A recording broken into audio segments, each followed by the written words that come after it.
farol que me guia, é a luz do meu caminho.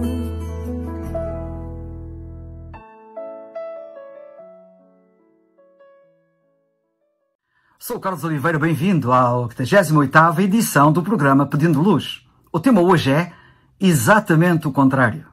Tenho 64 anos de idade e já vi muita coisa impensável acontecer nesta vida. Como, por exemplo, a derrocada do Império Português, a queda do Muro de Berlim e o rompimento da Cortina de Ferro com o desmoronamento do gigante sistema comunista implantado nos chamados países do leste europeu.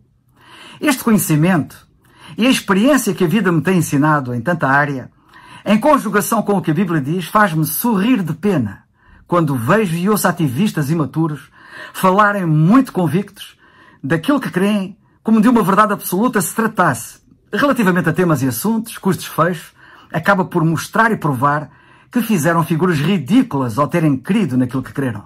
Sim, quantas estruturas gigantescas, impressionantes, como a enorme estátua de pés de barro de que a Bíblia fala, aparentemente fortes como o cobre e o ferro, e valiosas como a prata e o ouro que as reveste, mas que são realmente temporais, efêmeras e frágeis, por assentarem em fragilíssimos pés de barro.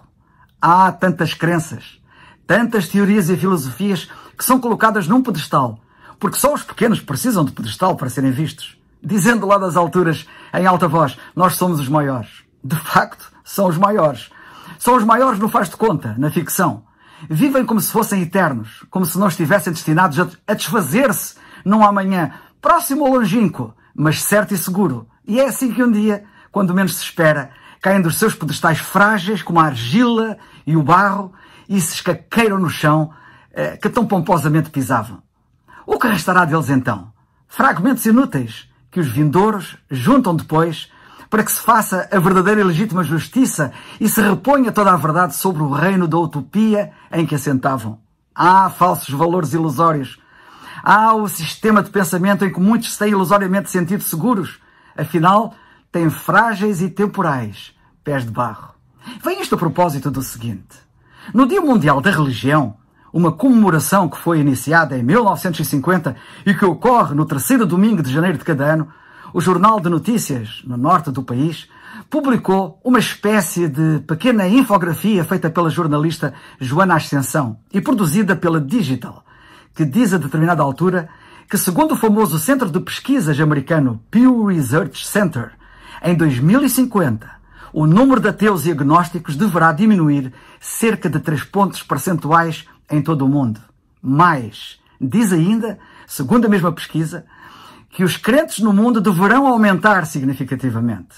Então, para onde caminhamos afinal, pergunto eu, especialmente depois de termos tido um século XIX e um século XX em que se popularizou a ideia de que, à medida que a civilização avançasse, a religião iria desaparecer.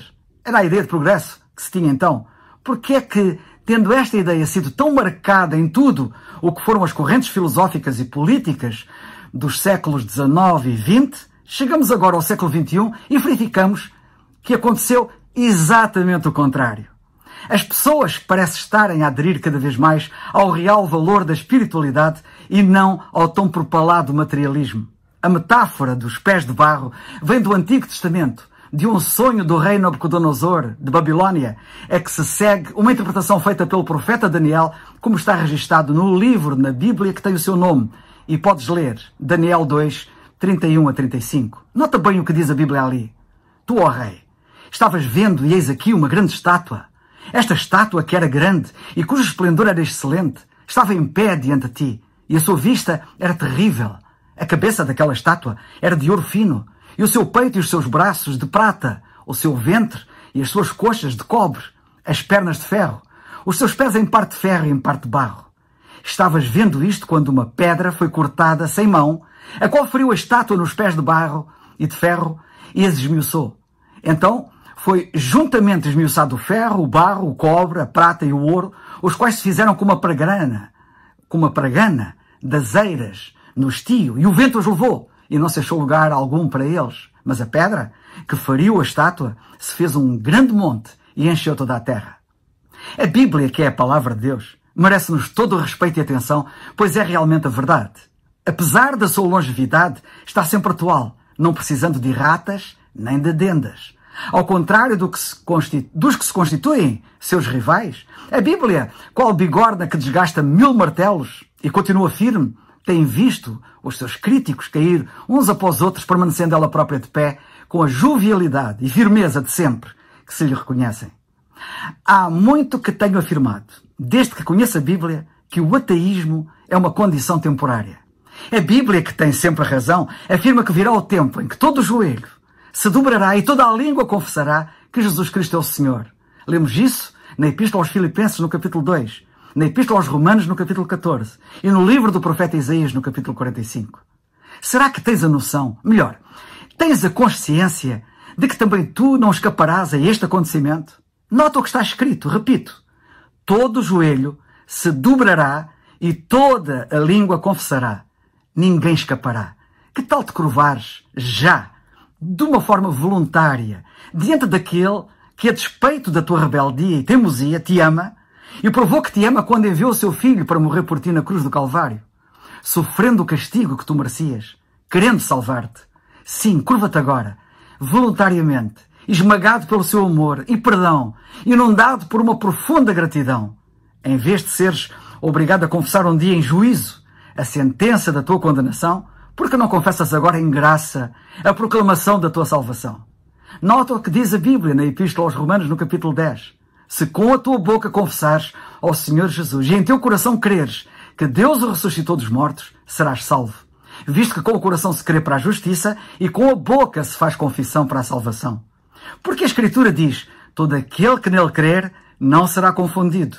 Porquanto, o mesmo é o Senhor de todos, rico para com todos os que o invocam, porque todo aquele que invocar o nome do Senhor será salvo. Como tenho aqui ecoado tantas vezes, o apelo da salvação que Deus faz na sua palavra, ecoou uma vez mais. Crê no Senhor Jesus Cristo e serás salvo. Atos 16:31. É o farol que